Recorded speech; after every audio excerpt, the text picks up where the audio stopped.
Saudara, belakangan lagi rame soal putusan Mahkamah Konstitusi terkait dengan pemisahan pemilu nasional dan daerah. Kemudian belakangan juga menghangat terkait dengan revisi Undang-Undang MK yang sebetulnya ini sudah dibahas di DPR periode sebelumnya dan tinggal disahkan saja oleh DPR yang sekarang. Dan itu kembali menghangat setelah putusan MK terkait pemilu itu keluar.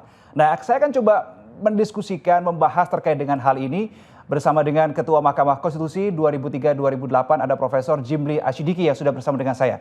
Prof Jimli, apa kabar? Alhamdulillah. Terima kasih Prof sudah main-main ke SCTV Tower. Jadi soal yang tadi sudah saya bahas. Yang pertama kita bahas soal putusan MK terkait dengan pemisahan pemilu nasional dan daerah. Kita coba soroti substansinya dulu Prof. Kan banyak nih teman-teman DPR RI yang bilang, wah ini melanggar pasal 22E. UUD 1945. Kalau Profesor baca putusan dan kemudian membaca pasal tersebut, apakah betul melanggar, Prof? Ya, secara umum ya putusan MK itu kalau dia tidak sesuai gitu ya dengan cara pandang politisi di parlemen, itu biasa itu ada reaksi. Ya, kontra biasa itu di pemerintah juga begitu, maka dicari-cari argumen gitu loh bahwa ini keliru, bahwa ini, bahwa ini begini, itu kan. Sarjana hukum apalagi sekelas Yusril, mantan menteri hukum, dia cari-cari bahwa ini melanggar undang-undang dasar. Nah, padahal di perdebatan di forum persidangan itu kan sudah panjang, ya kan? Itu cara melihatnya. Banyak sekali putusan-putusan seperti ini yang bisa dituduhkan, misalnya pilkada langsung, padahal di Undang-Undang Dasar kan di pemilihan kepala daerah itu secara demokratis. Nah, kok diharuskan jadi langsung, ya kan? Itu kan bisa dianggap melanggar konstitusi. Tapi penjelasannya, kan pemilihan demokratis itu bisa langsung, bisa tidak langsung. Bahkan tidak langsung itu bisa melalui DPRD, tapi bisa aja kayak Electoral College di Amerika. Dipilih oleh, misalnya kita pakai noken, memilih gubernur dengan noken. Setiap desa, kepala desa yang menusuk, kirim orang 10.000 kumpul di Jayapura memilih gubernur, noken. Jadi tidak melalui DPRD, itu pemilihan demokratis juga, ya kan? Tapi oleh MK sengaja dipilihkan untuk rekayasa konstitusional, kebijakan konstitusional, dipilihkan, dianjurkan yang ini, yang langsung one man one vote oleh rakyat, gitu. Maka jadilah dia pilkada langsung. Langsung kan? Diputus di MK di situ ya. Iya. Nah, begitu juga pasal 22E. Itu disebutkan bareng termasuk DPRD. Ya. Sekarang DPRD itu dipisahkan. Nah, ya kan? Itu kan soal manajemen waktu. Ya kan? Jadi detail teknisnya, engineering teknisnya ya bisa dipisah. Gitu. Ada kata-kata 5 tahun sekali. Ya kan setiap kali ada perubahan hukum, kan selalu ada masa transisi. Jadi hukum tetap 5 tahun, hukum transisional bisa diperpanjang jadi 7 tahun. Diperpendek jadi 5 tahun, asal dengan undang-undang boleh. Gitu loh. Jadi tidak ada pelanggaran konstitusi di dalam putusan MK. Termasuk ketika misalkan masa jabatan DPRD misalkan akan diperpanjang menjadi 7 tahun, 7,5 tahun. Asal ditetapkan diatur dengan undang-undang sebagai akibat dari putusan MK, boleh. Kan sudah sering waktu perubahan jadwal pemilihan umum serentak, kan ada yang perubahan kepala daerah, diperpanjang dengan PLT atau PJ. PJ. Nah sekarang bukan kepala daerahnya yang pakai PJ, tapi DPRD-nya ya diperpanjang aja, gitu loh. Bisa diperpanjang, bisa dipercepat. Tapi dalam prinsip perubahan hukum sifatnya universal, aturan ketentuan transisional selalu harus berdampak menguntungkan bagi pihak yang ada di dalamnya. Jadi seorang hakim kalau menyidangkan atau memeriksa suatu perkara, terutama kepada terdakwa, ada hukum yang sedang berubah dalam proses persidangan, maka dia diharuskan memilih yang menguntungkan bagi terdakwa. Ya memang begitu. Tapi ini kan hukum transisi. Hukum tetapnya ya tetap 5 tahun. Nah, jadi nggak ada pelanggaran. Itu wilayah legislasi. Ya kan? Jadi nggak usah dibikin rumit gitu loh. Tapi berarti Prof. Jimli termasuk yang tidak mempermasalahkan ketika DPRD itu masa jabatannya jadi 7 tahun, 7,5 tahun karena berlandaskan pada alasan ini adalah hukum transisi, masa transisi saja. Dan itu sifatnya universal di seluruh dan semua sarjana hukum tahu. Ini kan hanya mencari-cari karena melampiaskan ketidaksukaan pada MK gitu aja. Tapi sebetulnya kalau kita pikir secara logis ya, ketika masa jabatannya seharusnya 5 tahun, kemudian menjadi 7 tahun, 7,5 tahun, harusnya senang dong Prof. Kan lebih lama jabatnya. Nah, DPRD-nya yang senang. Iya, DPRD-nya senang. Tapi pimpinannya yang di atas merasa, waduh repot ini. Gitu loh. Banyak pertimbangannya, misalnya kalau dia serentak ini kampanye sekalian, ya kan? Kalau nanti kampanye bolak-balik lagi, biayai lagi. Tapi kan masing-masing punya tanggung jawab yang tersebar di masing-masing yang punya kepentingan langsung. Nggak usah terlalu pusing begitu. Coba kalau dibikin sulit, semuanya jadi sulit. Yang jelas, ide keserentakan ini kan putusan MK juga. Betul. Ya kan? Nah, tetapi setelah dievaluasi selama 2 kali pemilu, keserentakan ini banyak sisi negatifnya. Karena memang waktu MK memutus, dia tidak memilih. Itu termasuk open legal policy, terserah. Ada 6 model. Ya kan? Nah, ternyata legislator, pemerintah, dan DPR memilih yang serentak. Bahkan ada niat awal serentaknya itu semuanya, termasuk ke pilkada. Nah, akhirnya komprominya, oke serentak tahunnya, tapi dipisah. Waktunya, jadi 2 kali, tapi tahunnya sama. Alasannya apa tuh? Efisiensi. Efisiensi itu kan UUD, ujung-ujungnya duit. Bukan undang-undang dasar. Nah, kalau berpikirnya itu norma tertinggi, bukan realitas tertinggi. Nah, sebagai 2, undang-undang dasar norma tertinggi, UUD ujung-ujungnya duit, realitas tertinggi. Kalau pertimbangannya realitas tertinggi, selalu ujung-ujungnya duit. Tapi kalau norma tertinggi, ya pikirannya adalah sistem building. Jadi kalau kita mau sistem building, keserentakan itu memang harusnya eksekutif legislatif di masing-masing tingkatan. Gitu loh. Nah, misal Pilpres. Ya kan? Apalagi ini ada kaitan dengan yang sebelumnya, ditiadakannya presidential threshold dari 20% menjadi 0%. Ya kan? Itu artinya semua partai peserta pemilu punya hak yang sama untuk mengajukan calon. Jadi itu membuat praktek politik itu murah, transaksional, jual beli. Nah, jadi untuk sistem building, eksekutif legislatifnya bareng, nggak apa-apa. Nah, apalagi di daerah, lah kan nggak ada kabinet. Jadi gubernur dengan DPRD-nya, lalu bupati wali kota dengan DPRD-nya. Gitu kira-kira. Cuma ke depan sebetulnya kita ini kan harus membangun tradisi hormat pada putusan pengadilan. Itulah prinsip negara hukum. Negara kita ini adalah negara hukum.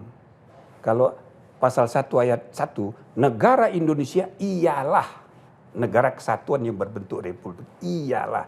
Tapi pasal 1 ayat 3, negara Indonesia adalah negara hukum. Ini kalau bukan negara hukum, ya bukan negara Indonesia. Betul. Nah, maka ini ya sistem politik di seluruh dunia itu yang berbeda-beda, cuma pola hubungan eksekutif legislatif. Tapi hubungan cabang ketiga, cabang pengendali, itu semua sistem politik mengidealkan cabang independen.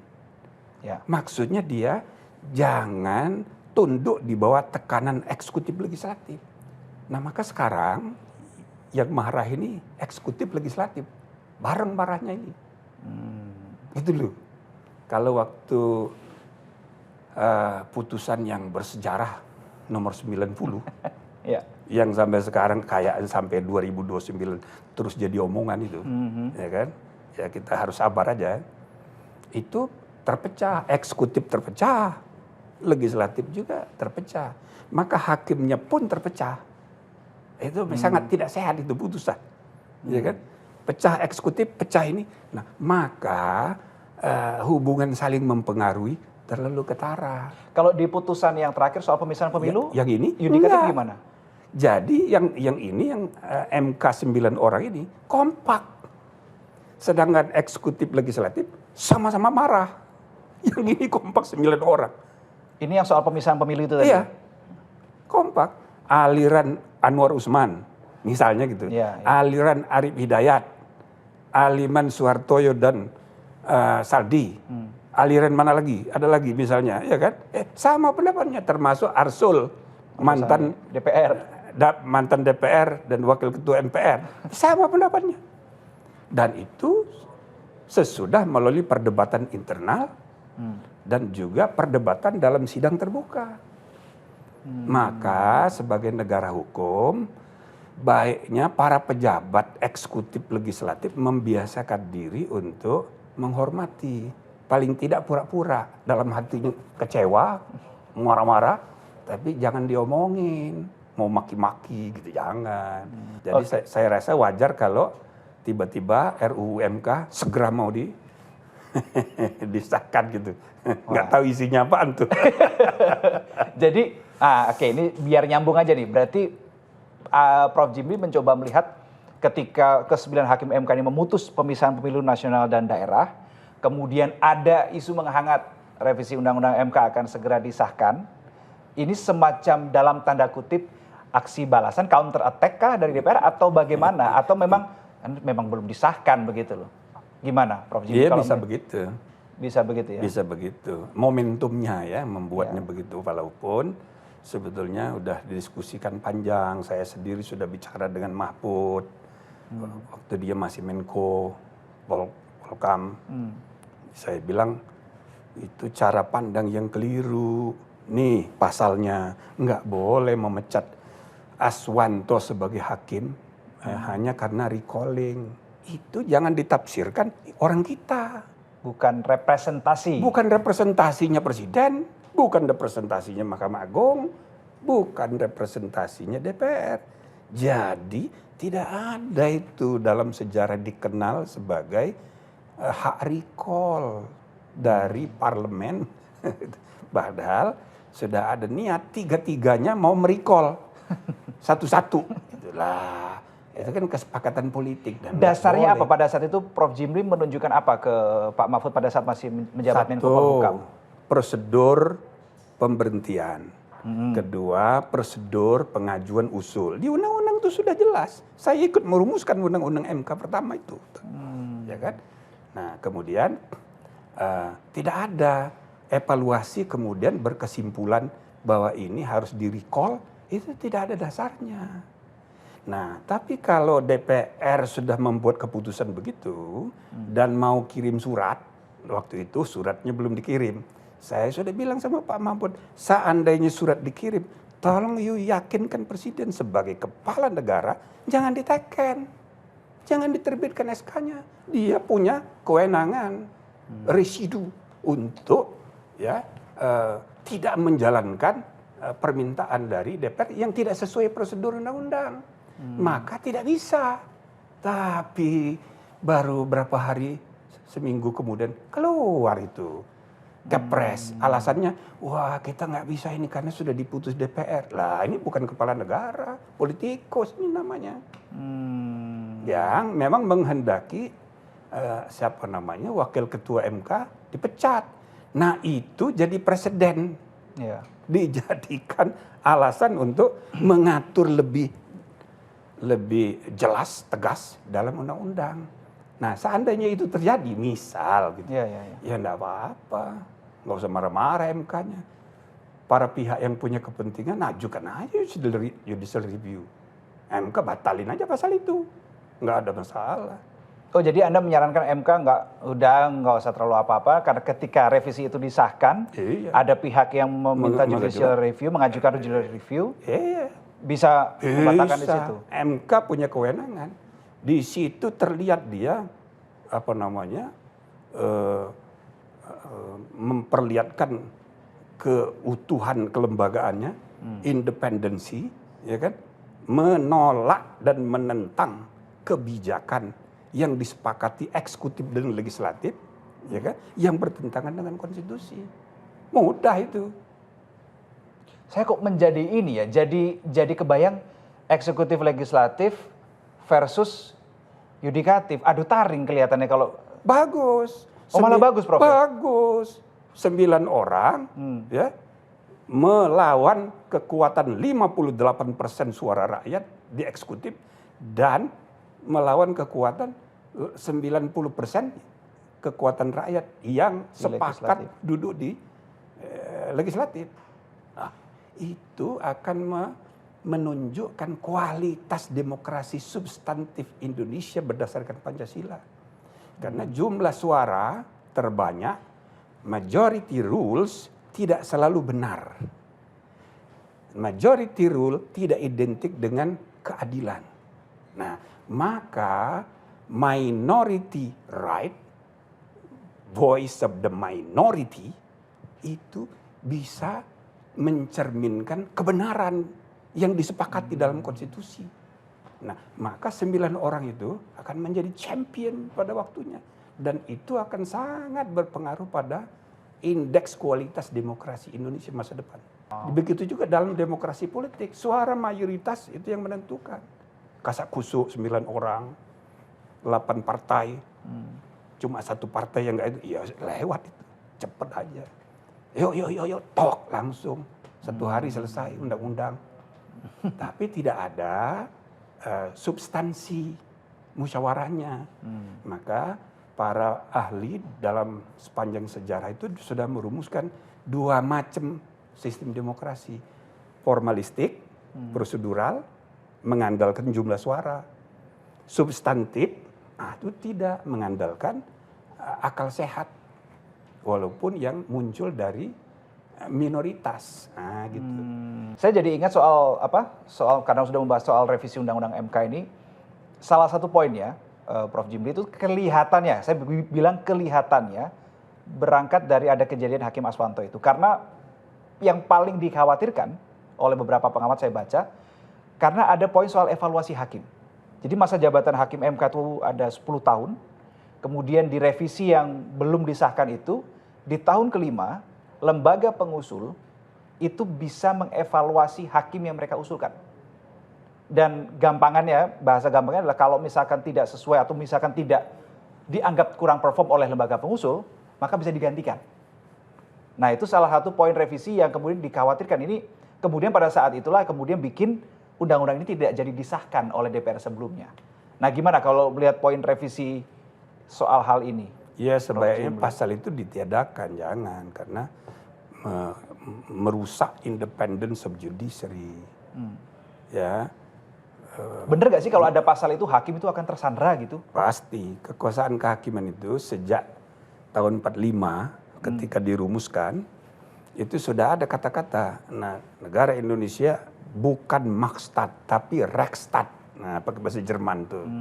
Ya kan? Nah, sekarang sesudah reformasi lebih kuat lagi, lebih tegas lagi, pakai adalah tadi dalam pasal 1 ayat 3. Jadi mulai dari sejak sebelum Indonesia merdeka, impian the founding leaders kita, pendiri bangsa dan negara kita itu sudah begitu. Negara kita ini negara yang kekuasaan kehakimannya independen, merdeka gitu. Ya, itu jangan dikhianati. Nah, kemerdekaannya akan dirusak kalau ada evaluasi. Ya kan? Ini kan gara-garanya perpanjangan masa jabatan. Dulu itu kan sistem 5 tahunan. Ya. Awalnya itu.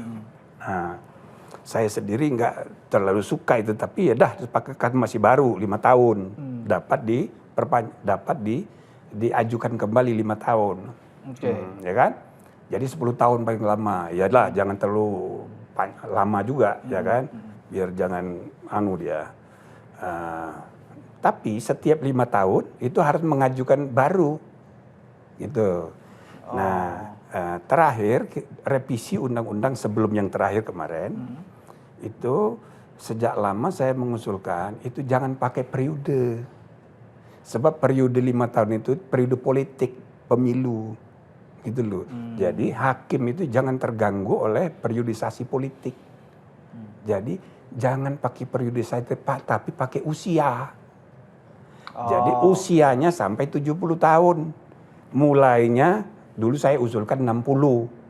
Tapi itu berapa sekarang? 50? 55-an, 50. Ya 55 atau 56 gitu. Ya. Nah jadi masih kemudaan tapi nggak apa-apa. Sampai 70 tahun, 15 tahun dia bekerja. Itu kan. Nah itu sesudah disahkan timbul kasus yang macam-macam.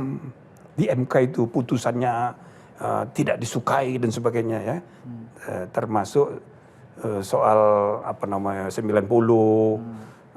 termasuk soal yang lain-lain juga. Nah, yang paling berat itu sebetulnya ya Undang-Undang Cipta Kerja. Oh ya, Cipta Kerja. Itu bersejarah karena diputus ya dari segi pembentukannya. Jadi uji formilnya. Maka itu menimbulkan kemarahan.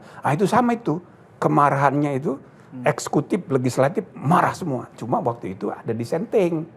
Nah, sama kayak sekarang ini, tapi ini nggak ada dissenting. Supaya kompak. Hakimnya kompak. Nah, gara-gara Ciptaker itu Aswanto pun dipecat, gitu kan. Jadi muncul istilah evaluasi itu. Jadi setiap kali, walaupun sampai 70, tapi untuk perpanjangan setelah 5 tahun, itu ada evaluasi.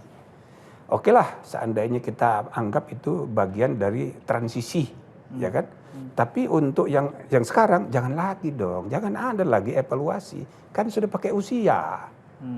Jadi kalau usianya sampai 70 baru dia pensiun, kalau sebelum itu ya nggak perlu. Jadi masa transisi sudah lewat di undang-undang sebelumnya. Jadi intinya sekarang itu pemilihan hakim itu berdasarkan usia sampai 70. Oke. Nah, masa transisi udah selesai. Dan prinsip transitional norm itu jangan merugikan para pihak. Jadi misalnya orang kayak Saldi masih muda, orang kayak siapa lagi masih muda baru sebentar. Ya nggak apa-apa, ya sampai 70 gitu loh. Tapi nggak terlalu lama tuh Prof, kalau misalkan berdasarkan based on usia gitu. Tanpa ada periodisasi 10 tahun atau berapa tahun. Iya. Itu jauh lebih baik dari Amerika. Amerika seumur hidup. Jadi kalau sekarang kejadian kayak begini, ya ini udah 300 tahun lebih pengalaman pertikaian antara kekuasaan kehakiman dan eksekutif legislatif. Jadi ini bukan barang baru. Udah normal, udah wajar. Iya, dan itu harus disyukuri.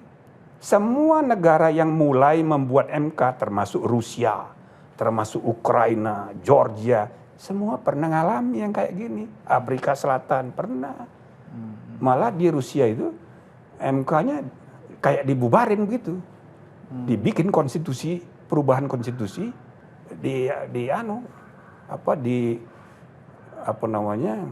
dipreteli kewenangannya. Nah, kalau di Ukraina lain lagi, ada masa jabatannya habis oleh presiden sebelum ini, didiemin. Enggak, rekrutmen baru tidak diadakan, maka hakimnya jumlahnya kurang, nggak bisa sidang sampai periode yang akan datang, ganti semua. Nah, jadi ya kejadiannya kayak gitu. Jadi maksud saya kalau ada marah-marah ini teman-teman partai, ya nggak apa-apa. Toh nanti suatu kali siapa tahu sesudah mereka senior, ya kan, dia jadi anggota MK, kayak Arsul Sani, dari Pak P3 Arsul, ya. itu, Mahfud dari PKB, jadi itu, siapa lagi, Akil Muhtar, banyak orang partai. Ya. Nah dia nanti akan ngalami, biarin aja, Ini kan permainan kehidupan. Cycle of life gitu ya. Iya. Dan bernegara itu memang begitu, tidak bisa dibiarkan orang pendapatnya satu seragam seluruh Indonesia atas nama persatuan Indonesia. No, bukan begitu. Kita adalah negara dengan prinsip musyawarah mufakat. Musyawarah itu substantif, bukan berdasarkan jumlah orang. Oke. Prof, saya jadi teringat ada yang bilang begini, salah satu anggota DPR RI bilang bahwa yang dilakukan oleh MK ke-9 hakim konstitusi ini di putusan soal pemilu pemisahan itu seperti sudah melewati batas kewenangannya, batas keyudikatifannya, karena dia berkaca mencontohkan gini, 2019 saja dikasih 6 opsi loh, yang sekarang MK memutus satu aja harus ngikut. Nah ini dianggap seakan-akan tidak memberikan pilihan bagi DPR ataupun eksekutif, ya mau nggak mau harus melakukan begitu. Dianggap melewati border keyudikatifan, bener gak sih? Iya, pokoknya dicarilah alasan untuk tidak suka, biasa itu. Yang paling ekstrim itu bilang, oh ini membuat norma baru. Ya, ada membuat norma baru. Kan? Ya. Membuat pasal baru. Yang benar tuh dulu kayak Pak Jimli tuh, memberikan legal policy, open legal policy, gitu kan? Ya itu satu hal, tapi ada juga yang diputuskan sini, tapi teknisnya kan perlu aturan operasional, yaitu diserahkan kepada pembentuk undang-undang. Ya yang sekarang ini nggak kayak gitu. Jadi kan hanya memutus prinsipnya. Nanti teknisnya ya butuh undang-undang dong. Ya. Nah, kalau nggak ada undang-undang nggak bisa dijalankan. Ya kan? Nah, jadi perlu dalam rangka pemilu yang masih cukup lama itu cukup kesempatan untuk konsolidasi. Gitu ya. Nah, maka aturlah sendiri. Tapi prinsipnya ini dalam rangka rekayasa konstitusional jangka panjang. Mudah-mudahan tidak berubah lagi. Sistem politik kita ini berubah terus. Gitu loh. Nah, yang kedua, ada istilah positive legislator versus negative legislator. Ya, betul. Ya kan? Kan MK itu meniadakan pasal, meniadakan ayat, atau mencoret kata. Ya kan? Lah, kenapa dia bikin pasal baru? Jadi positif. Nah, ini kan salah paham aja. Jadi sebetulnya ini istilah Hans Kelsen, perumus ide pertama MK di Austria. Jadi dia bilang parlemen itu adalah positif legislator, Mahkamah Konstitusi itu negatif legislator. Maknanya begini. Jadi itu tadi mencoret kata itu kan negatif. Ini tukang buat, ini tukang coret kan gitu kan. Ini positif, ini negatif. Tapi secara realitas yuridisnya, secara filosofis, begitu you coret satu kata, kan muncul kata baru. Betul.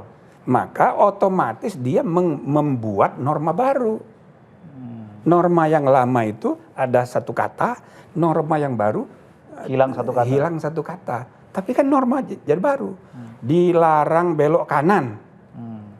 Larangan dibuang berarti boleh belok kanan, boleh kiri, boleh lurus. Itu kan norma baru. Nah, makanya istilah yang dipakai Kelsen itu dua-duanya ini sama-sama legislator. Cuma satu dalam arti positif, satu negatif. Tapi legislator juga MK itu. Nah, dia mengawal legislator di DPR. Ya, maka biasa itu bertentangan. Gitu loh. Nah, pada mulanya di zaman saya itu ada pengalaman, misalnya undang-undang sumber daya air. Kita bilang di dalam pertimbangan, ini permohonan ditolak. Tapi, gitu. Ini, ya misalnya kata pemerintah, nggak benar itu pendapat pemohon. Itu nggak begitu kok nanti pengaturannya, gitu. Ya sudah, kita kasih syarat di situ. Jadi ini namanya conditionally constitutional. Konstitusional bersyarat. Dia ini ditolak karena ini konstitusional dengan syarat gini-gini. Nah, ternyata setelah PP-nya keluar, waktu diuji PP-nya belum keluar. Setelah PP-nya keluar, apa yang ditakutkan oleh anak-anak LSM, ya kan? Itu ternyata benar di PP itu. Nah, maka belajar dari situ kita ubah, bukan conditionally konstitusional, tapi muncul istilah baru, conditionally unconstitutional. Ini tidak konstitusional, ini bertentangan dengan konstitusi dengan catatan. Kalau tidak begini, maka ini masih boleh terus. Nah, gitu. Jadi permohonannya dikabulkan dengan catatan. Kalau pelaksanaannya kayak begini, tapi kalau kayak begitu terus. Nah, jadi tidak ada yang berubah di undang-undang itu, tapi implementasinya diarahkan. Nah, itu bagian dari constitutional engineering juga, gitu loh.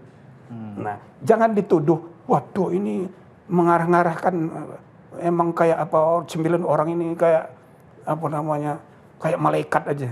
Saya suka bercanda, aduh jangan begitu dong, masa dianggap malaikat.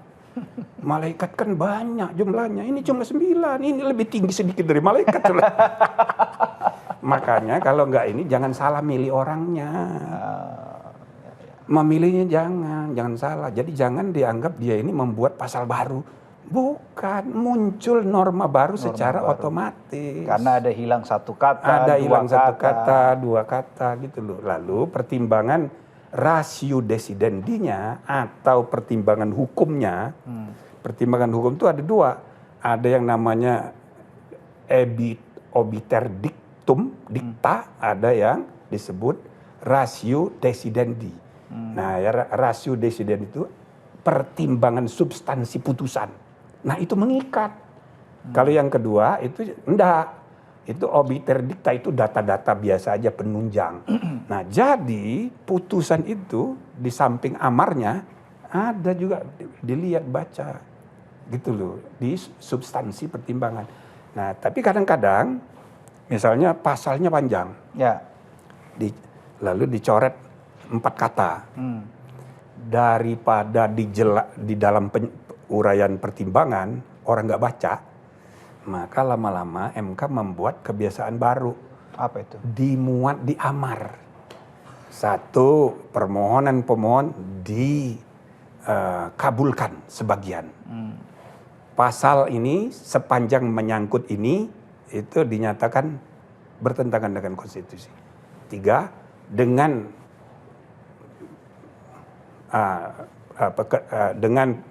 amar nomor 4, maka bunyi pasal yang semula begini berubah menjadi begini.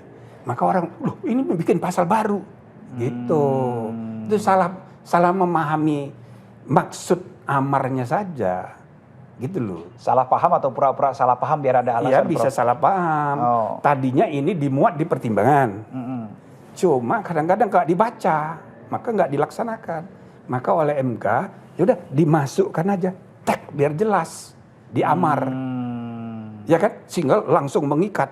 Nah, orang ribut, lu ini bikin pasal baru. Itu. MK sudah berubah dari negatif ke positif legislator, padahal maksudnya sama-sama legislasi. Legislator juga dia. Itu konstitusi yang bilang begitu. Sejauh ini sampai dengan saat ini, Prof. Jimli masih ada tidak sih kekhawatiran dalam tanda kutip, kan kemarin pada saat putusan 90 ada yang berpendapat, oh Mahkamah Konstitusi masuk angin begitu kan.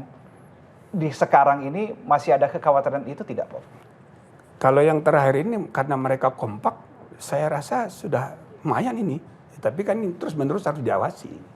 Makanya MK itu sekarang dipimpin oleh Pak Palguna, harapkan bisa terus dimanfaatkan oleh para yang berkepentingan. Laporkan aja kalau ada masalah. Karena dunia hakim kita nggak boleh dibiarkan tanpa cek. Ya, dengan adanya tertangkap tangan, adanya Zarop yang kekayaannya 1 T, ya kan? Ada yang jadi doktor di Semarang, di Solo, tentang korupsi. Tepuk-tepuk tangan orang dipuji-puji. Seminggu kemudian tertangkap. Dapat 6 miliar. Ya itu artinya sudah timbul budaya korupsi yang akut di lingkungan kekuasaan kehakiman kita. Maka perlu ada reformasi besar-besaran di dunia kehakiman. Baik di Mahkamah Agung maupun juga di MK itu. Bagaimana salah satunya dengan cara apa reformasi besar-besaran? Ya, macam-macam. Misalnya pembenahan sistem etikanya diperkuat misalnya. Ya kan? Misalnya kayak unsur hakim di dalam MK nggak usah ada lagi, biar nggak ada kewuhnya. Misalnya gitu loh. Ya. Nah kemudian KY kita perkuat. Ya karena ada yang menyorot itu KY itu cukup, maksudnya belum punya peran yang cukup kuat. Nggak, dari segi etikanya nggak kuat karena di dalam Mahkamah Agung masih ada mekanisme pengawasan etika. Nah, padahal tadinya KY ini dari dalam dikeluarkan supaya independen. Harusnya Mahkamah Agung nggak lagi ngurusin itu. Sehingga untuk misalnya membentuk majelis yang termasuk kategori berat yang ancamannya memberhentikan, itu harus sama-sama. Sehingga nggak terlalu independen ini, KY ini. Maka ini harus dibenahi. Termasuk pertanyaan, apa KY itu cukup hanya menangani etika hakim. Kenapa nggak semua pejabat aja? Hakim dan pejabat publik lainnya. Karena sistem etika kita pun ini harus dibenahi. Jadi jangan hanya sistem hukum yang dibenahi. Soal benar salah. Tapi soal baik buruk, soal etika, ini harus dibenahi. Pejabat publik itu siapa yang dimaksud? Semua pejabat negara, pejabat pemerintahan, PNS, ASN, dan pejabat profesional. Profesi kayak advokat, profesi kayak akuntan publik, itu kan kepentingan umum semua. Nggak akan jadi terlalu luas itu nanti, kewenangannya dari KY? Iya, tapi kalau efisien cara bekerjanya, bisa. Daripada sekarang, sibuk tapi nggak ada produksinya. Itu DPD, Dewan Perwakilan Daerah, sibuk minta ampun. Sibuk sekali. Tapi produksinya apa? Hasilnya. Kan tidak ada. Maka ini juga bagian yang harus dievaluasi. Nah karena itu saya sudah berkali-kali menyarankan supaya kita adakan evaluasi konstitusi kita. Sudah 25 tahun reformasi. Nah untuk menjamin suksesnya 2045, 20 tahun ke depan, ini konstitusi kita ini harus kita perbaiki. Apalagi makin banyak jenderal-jenderal yang senior-senior menuntut kembali ke Undang-Undang Dasar asli. Ya kan? Nah jawabannya, yuk oke, kita pikirkan ini, kita evaluasi apa yang salah ini. Nah jawabannya perubahan kelima. Bukan balik ke belakang. Bukan balik ke undang-undang awal sekali. Ya tapi harus ada dialog, kalau enggak marah-marah sendiri mereka. Urgent nggak sih untuk dilakukan amandemen kelima? Menurut saya urgent, termasuk mengevaluasi tadi. Urgentnya di mana? DPD, KY, itu harus dievaluasi. Kalau DPD itu satu paket dengan MPR, DPR, DPD. Ya. Dulu DPD didirikan untuk membangun sistem bikameral. Maksudnya parlemen di seluruh dunia, negara-negara besar, ada 2 lembaga. Ya kan? Tapi kita bikin kompromi. Ya sudah, jadi 3. Nah, MPR, DPR, DPD. Tapi DPD ini tambahan aja. Nggak ada kewenangannya, nggak mutus. Dia hanya memberi pertimbangan, memberi masukan, memberi nasihat, gitu-gitu. Yang memutus tetap DPR gitu, dan MPR. Jadi ini lembaga muspro ini. Wujudu keadami dalam sistem besar bernegara. Nah, KY juga begitu. Membenahi kekuasaan kehakiman kita harus dirombak agak lebih serius. Misalnya dulu saya menjadi anggota tim satu atap Mahkamah Agung. Oke. Dirjen Peradilan di Kementerian Kehakiman dibubarin, dipindahin ke Mahkamah Agung. Maka namanya bukan Departemen Kehakiman lagi, Departemen Hukum dan HAM dulu kan gitu. Ya. Atau Departemen Hukum dan Perundang-undangan, pernah begitu. Nah, lalu Departemen Agama, Dirjen Peradilan Agama dipindahin Mahkamah Agung. Gitu. Nah, jadi kita bikin satu atap, maksudnya supaya kekuasaan hakim itu independen. Nah, independensi struktural. Gitu. tapi ini juga harus dievaluasi, sudah tercapai apa belum? Ya kan? Nah, ternyata struktur manajemen peradilan itu sangat sentralistik.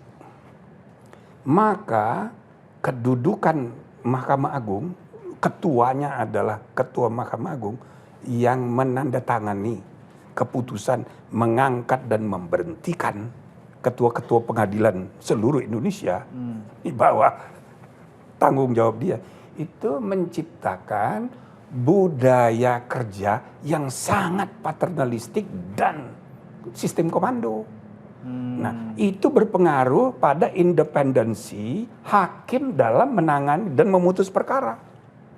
Jadi dapat arahan dari atas berubah semua. Tidak independen. Maka artinya independensi struktural tidak berdampak kepada independensi fungsional. Gitu loh. Nah, ini menambah rumitnya mafia peradilan, menambah ruang, melebar dan meluasnya praktek mafia peradilan terstruktur dari atas. Nah, makanya pejabat di Mahkamah Agung sudah masuk penjara, gitu loh. Nah, maka sistem etika, sistem pengawasan etik itu memang dia harus diperkuat secara independen. Sama di MK, MK-nya juga kita perkuat. Gitu. Plus sistem rekrutmennya dievaluasi, biar jangan salah milih orang. Tapi saya kelihatannya ketinggalan satu hal. Apa tuh? Soal, ya masih ada kaitannya soal MK lah, karena ini adalah buah dari putusan MK 90. Soal yang lagi rame. Apa tuh? Sempat rame, sekarang udah nggak terlalu rame kelihatannya ya, pemakzulan Gibran. Kan masih rame itu ya? Masih rame. Oke, berarti saya menganggapnya tidak rame. Kayaknya ya kalah sih rame dengan ijazah. Nah, tapi kayaknya sama itu. Sama ya. Saya juga sempat mengangkat isu itu sebetulnya di program yang sama. Saya pada saat itu memasang judul gini, pemakzulan Gibran siapa sutradaranya. Meskipun nggak ketahuan juga siapa sutradaranya. Tetapi secara hukum, secara regulasi di negara kita, kalau melihat langkah-langkahnya kan pemakzulan itu kan ada, kalau nggak salah 5 syarat ya. 6. Oh, ada 6 syarat, harus apa baru bisa diproses dimaksudkan. Dan itu pun prosesnya tidak 4 pidana, 1 perbuatan tercela, bisa kita bilang ini soal etika, 4 hukum, 1 etika, ya kan? 1 administrasi. Kalau meninggal, kalau mengundurkan diri. Ya, betul. Baru bisa atau terbukti tidak memenuhi syarat. Tidak memenuhi syarat lagi. Nah, tadinya memenuhi syarat, ternyata ada bukti baru, tidak memenuhi syarat, itu bisa juga. Baru bisa dimaksudkan. Nah, dari sekian 6 syarat kemudian ada juga yang bilang, prosesnya akan rumit, kompleks, dan seterusnya. Saya ingin tanya komentar, mumpung main ke SCTV Tower nih, mumpung. Gimana Prof. Jimli soal ini? Ya, kalau bicara aturan, bicara alasan, itu gampang dijelaskannya. Ya kan? Tapi sebetulnya bagi orang yang hanya karena tidak suka gitu ya, kan bisa juga dijawab, udahlah, ini kan udah selesai, dia udah terpilih, jadi jangan ngabisin waktu gitu loh. Dia udah jadi wapres, nah tapi terus ada, enggak apa-apa dikritik kalau memang ada kekeliruannya, kesalahannya. Nah, tapi kita tidak bisa juga menghentikan aspirasi rakyat banyak yang meluap-luap marahnya, termasuk jenderal-jenderal yang senior-senior itu loh. Coba mantan menteri agama atau yang lain lah, ya kan, yang jenderal-jenderal yang bisa kita nilai nggak punya kepentingan pribadi gitu terkait, tapi mereka kumpul mendesak supaya Gibran dimakzulkan. Jadi saya rasa tapi bukan hanya jenderal-jenderal, makin banyak sekarang di kalangan anak muda juga, pola politisi, nggak usah sebut aktivis dan politikus dari PDIP ya, itu sudah marahnya sudah akut, itu lain lagi. Nah, jadi aspirasi orang banyak ini jangan juga dianggap enteng oleh kita gitu, bahwa apa namanya, impeachment atau pemakzulan itu sebagai mekanisme ya memang ada di Undang-Undang Dasar kita. Apalagi MK itu kan punya 5 kewenangan. 2 yang belum ada kasusnya. 1 pembubaran partai politik, nah belum ada ya. Jadi kalau ada yang mengajukan, ya, tapi di prosedurnya agak menyulitkan. Tapi itu bisa diterobos kalau mau. Apa menyulitkan? Pemohonnya harus pemerintah. Ya kan? Ya, kan susah kan gitu. Pemerintah masa mengusulkan pembubaran lawan politiknya misalnya. Ya kan? Itu kan chaos lagi tuh, rame juga lagi tuh. Nah, ini satu. Belum ada kasusnya ya. Nah, yang kedua, impeachment belum ada. Jadi kalau ada kasus impeachment, pasti MK itu seneng. Karena iyalah, karena belum baru pertama kasus, kali membuat sejarah gitu kan. Nah, jadi kalau mencari pertimbangan syarat-syarat yang 5 kemungkinan, ya kan, berkhianat pada negara, suap, korupsi, ya kan, melakukan tindak pidana berat, masuk kategori berat itu ya kalau ancamannya 5 tahun, ya kan. Lalu yang paling gampang itu perbuatan tercela. Perbuatan tercela ini paling gampang ini, ya kan? Perbuatan tercela itu kelima syarat ini, kelima kondisi ini harus pada saat yang bersangkutan, dalam hal ini adalah ketika dia jadi presiden, ketika menjabat kan? Ketika dia menjabat, bukan sebelumnya kan? Bukan sebelumnya. Apalagi pada saat proses kampanye juga nggak bisa kan? Iya, tapi tetap bisa dan dikait-kaitkan. Nah, yang keenam administrasi. Misal, ternyata dia bohong pemenuhan syaratnya. Dia dalam rangka administrasi persyaratan begitu, ternyata ada yang bohong ini, cacat. Lah, ini bisa kena ini. Bisa terkena perbuatan tercela, walaupun terjadi sebelumnya. Dan yang kedua bisa ini alasan administrasi, ya kan? Administrasi, dia tidak memenuhi syarat lagi. Dulu memenuhi syarat, tapi sekarang enggak lagi, syaratnya itu enggak terpenuhi karena misal ijazahnya enggak ada. Misal gitu loh. Ya. Nah, jadi ini kalau dicari-cari sebenarnya bisa aja. Misal pupu papa. Itu kan kejadian sudah lama. Secara politik orang bilang ya udahlah, udah selesai. Prabowo pun tidak mempersoalkan. Ngapain ngurus yang begitu? Sedangkan kita ini lagi menghadapi perang dunia ketiga ini. Dan presiden lagi sibuk kemana-mana. Masa dia harus larut memikirin soal-soal begini? Nah gitu. Nah tapi kalau orang terus mau persoalan, ya bisa aja itu pupu papa itu. Bukan karena peristiwanya yang sudah terjadi 10 tahun yang lalu. Tapi ketika dia sudah menduduki jabatan wapres, dia denial, nggak ngakui. Saya nggak tahu itu siapa itu. Nah, kalau itu tapi kan memang sudah terbukti ya bahwa Fufu Fafa itu adalah belum Gibran. terbukti. Belum terbukti kan? Tapi kan Roy Suryo bilang 99,9%. Ya kan? Kalau itu dibuktikan di pengadilan, pengadilannya itu di MK. Seandainya di MK itu, ya, terbukti itu memang milik dia, maka kesalahan yang dilakukan Gibran bukan soal pupu papanya, tapi bahwa dia denial, dia tidak mengakui pupu papa itu dia punya akun, dia bohong. Karena dia sudah menjabat pada saat dia sudah menjabat dia bohong. Nah, kebohongannya itu ya tercela, maka sudah dapat satu alasan, berarti dia melakukan perbuatan tercela, ya kan?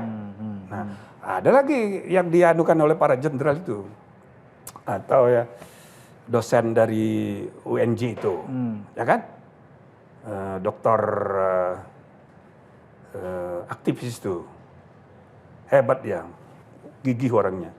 Nah, dia mempersoalkan keterlibatan Gibran dan juga adiknya dalam bisnis di Solo. Waktu di Solo, itu ada kaitan dengan tindak pidana korupsi, ada kaitan dengan suap, ya kan? Bukan dalam bentuk uang tapi dalam bentuk saham, atau lain-lain.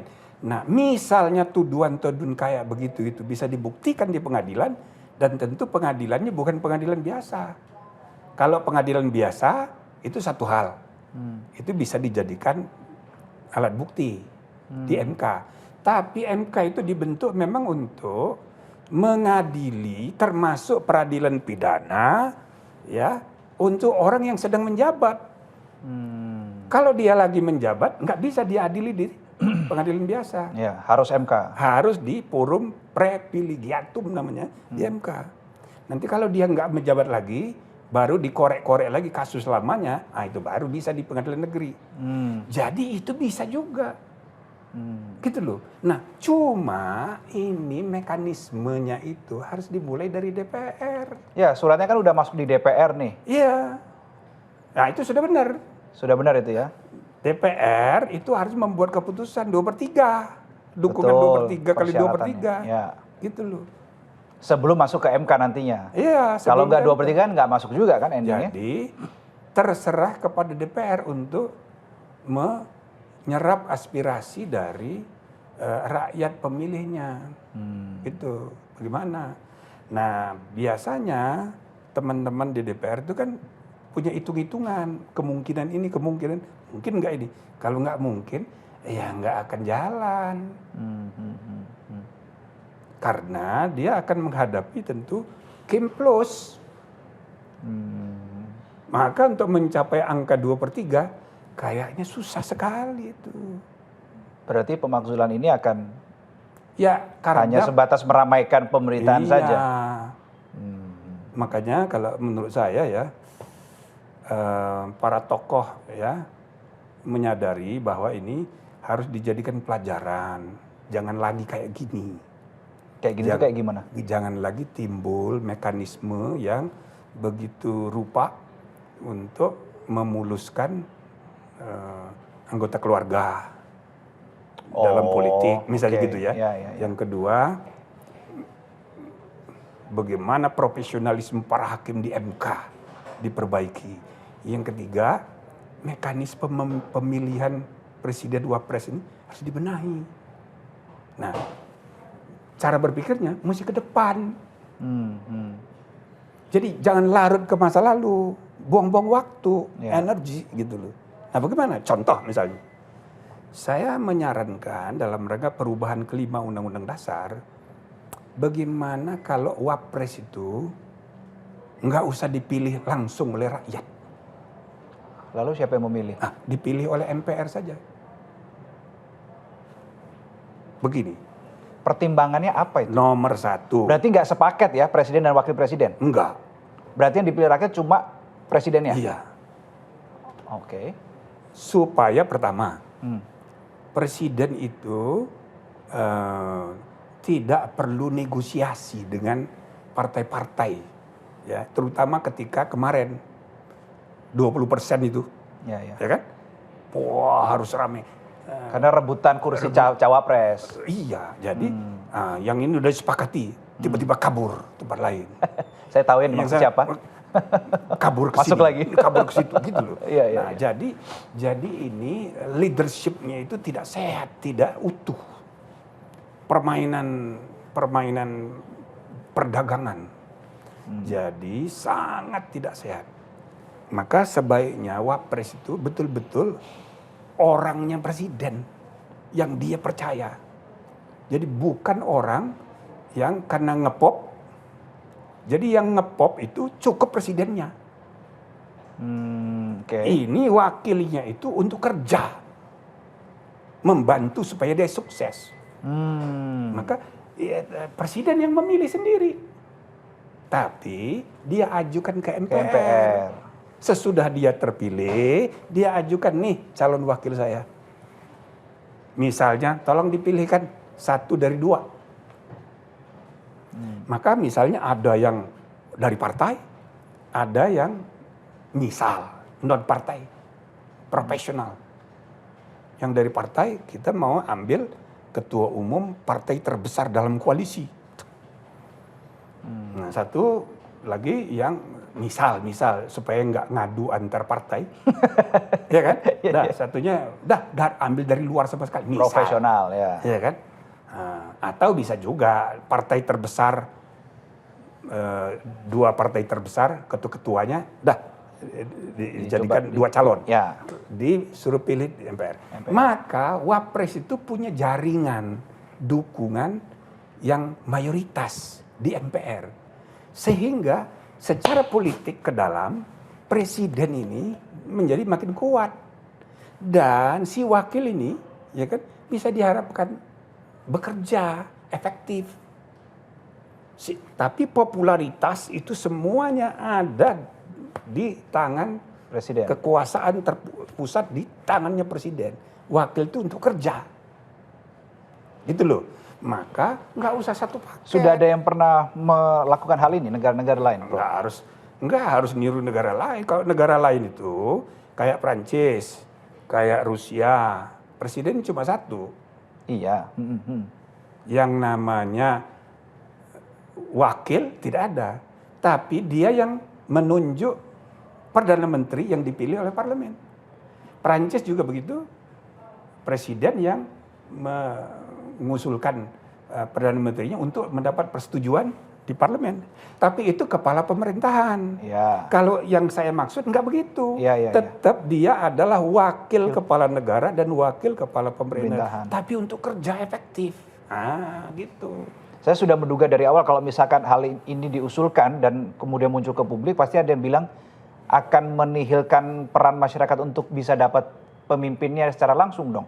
Sekalipun presidennya milih langsung. Iya, dipilih langsung. Sehingga yang populer itu, ya hasil survei presidennya. Jangan memilih wakil yang paling populer. Nanti jadi double dia. Bintang kembar. Matahari kembar. Matahari kembar. Jadi cukup presidennya, karena yang diperlukan dipilih oleh rakyat dengan kepercayaan rakyat itu presiden, bukan wakil. Orang nggak milih wakil kok, orang milih presiden. Wakilnya bagus banget, presidennya jelek banget, nggak dipilih orang. Ibaratnya begitu. Jadi karena yang punya kekuasaan itu kan terpusat di tangan presiden. Wakil itu kan hanya pendamping, pembantu, ya kan, dan pengganti sementara dan pengganti tetap. Nah, jadi dalam praktek selama ini ya kayak gitu namanya wakil presiden. Ketika dia terlalu banyak jadi matahari kembar, nah itu repot. Nah, jadi misalnya kalau itu disepakati sekaligus juga untuk menata sistem kelembagaan parlemen. Jadi MPR itu menjadi lebih berarti, gitu loh. Nah, bukan cuma melantik ya. Bukan cuma melantik. Melantik pun itu hanya kata-kata. Dia kan yang membuka sidang, monggo silahkan melantik dirimu sendiri. Ya kan? Baca sumpah jabatan, yang lain nonton. Padahal kalimat di Undang-Undang Dasar, MPR melantik. Lalu melantik itu ada orang yang dilantik, ada yang melantik. Dalam praktek kemarin enggak. Jadi MPR itu ya kayak lemah. Gitu loh. Ini proses ini udah coba Prof. Jimli diskusikan sama siapa? Saya sudah ketemu sama Ibu Mega. Ya, responsnya gimana? Ya mereka sedang pelajari. Ke Pak SBY sudah sampaikan juga ke Pak Muzani, Ketua MPR. Mereka diskusikan intern. Optimistis nggak untuk usulan ini bisa kemudian diproses gitu? Ya saya usulkan ada 6 isu. Satu, penataan lembaga perwakilan, permusyawaratan dan perwakilan. Supaya dari 3 jadi 2 aja. Berarti hanya MPR dan DPR? Ya, DPD-nya nggak ada? DPD itu masuk menjadi praksi di DPR. Sehingga perwakilan daerah itu tidak kayak sekarang. Dia ikut mutus. Isu kedua, Wapres tadi. Gitu dipilih MPR. Dipilih MPR. Jadi MPR pun menjadi tambah kewenangannya menetapkan GBHN, Undang-Undang Dasar, GBHN, dan memilih wakil presiden. Sama kayak sekarang kan sudah begitu sebetulnya, tapi untuk mengisi kekosongan. Ya kan? Bahkan presiden dan wapres kalau dua-duanya meninggal, ada pejabat sementara 3 orang, triumvirat, Menteri Luar Negeri, Dalam Negeri, dan Menhan, ya kan? Itu juga diajukan pemilihannya di MPR juga. MPR. Jadi sudah ada mekanismenya. Jadi bukan sesuatu yang baru. Oke. Nah, Isu yang ketiga? Yang kedua itu ya. Ya. Nah, yang ketiga soal etika dan pembenahan sistem peradilan etik. Peradilan, oke. Dan yang keempat kekuasaan kehakiman tadi. Tapi sebetulnya sistem etika dan kekuasaan kehakiman itu satu rangkaian. Ya. Jadi harus ada reformasi yang lebih substantif ya mengenai cabang kekuasaan kehakiman dengan memperkenalkan sistem etika baru, sistem etika bernegara, karena sudah ada TAP MPR etika berbangsa, ini harus ditata dalam sistem yang resmi plus didukung oleh sistem peradilan etika nasionalnya. Maka nanti kita akan punya ada Mahkamah Agung, Mahkamah Konstitusi, Mahkamah Etika Nasional, ya kan? Yang itu tandem dengan komisi yudisial yang diperkuat. Jadi dia sejajar berarti KY dan Mahkamah Etika. Iya, dia menangani semua pembinaan sistem etika, tapi dia tidak memutus. Yang memutus adalah Men. Itu yang keempat. Nah, yang terakhir penguatan sistem demokrasi ekonomi Pancasila. Pasal 33 itu saya sarankan diperbaiki. Jadi asas kekeluargaan itu sering disalahpahami. Kita pertegas saja istilah dari Bung Karno. Asas gotong royong, ya kan? Itu satu. Yang kedua, tambahan cabang bumi, air dan udara. Bumi, air dan kekayaan alam yang terkandung di dalamnya itu kita tambahin. Bumi, air dan udara serta kekayaan alam yang terkandung di dalamnya dikuasai oleh negara. Itu untuk mempertegas kekuasaan negara berdasarkan prinsip ekonomi, demokrasi ekonomi gotong royong, ya kan? Dikuasai oleh negara termasuk di wilayah udara. Itu untuk mempertegas visi demokrasi ekonomi yang selalu gembar-gemborkan dengan semangat oleh Prabowo. Selalu bicara pasal 33. Nah, jadi 5 soal itu silahkan nanti didiskusikan. Nah, gitu. Luar biasa, 1 jam lebih. Ini kalau kuliah udah 2 SKS lebih kelihatan nih, Prof. Oke, terima kasih. Luar biasa. Tadi kita dapat banyak hal, banyak poin yang kita dapatkan, banyak hal yang bisa kita pelajari dari Prof. Jimli Asyidiki, Ketua MK 2003-2008. Prof, terima kasih banyak sudah berbagi wawasan dan juga spill tadi usulan terkait amandemen kelima Undang-Undang Dasar 45. Nanti kita nantikan bagaimana perkembangannya. Terima kasih Prof. Jimli, sehat selalu. Stay healthy, jangan kapok datang ke SCTV ya Prof ya. Terima kasih. Dan saudara, itu tadi adalah Liputan 6 Talks untuk kali ini. Kita bahas tidak hanya terkait dengan Mahkamah Konstitusi, tapi kita juga membahas terkait dengan isu yang sedang running juga terkait dengan pemakzulan Gibran, kemudian usulan amandemen kelima Undang-Undang 45. Kita nantikan bagaimana dinamika ke depan. Saya Rino Reksa pamit, salam SCTV.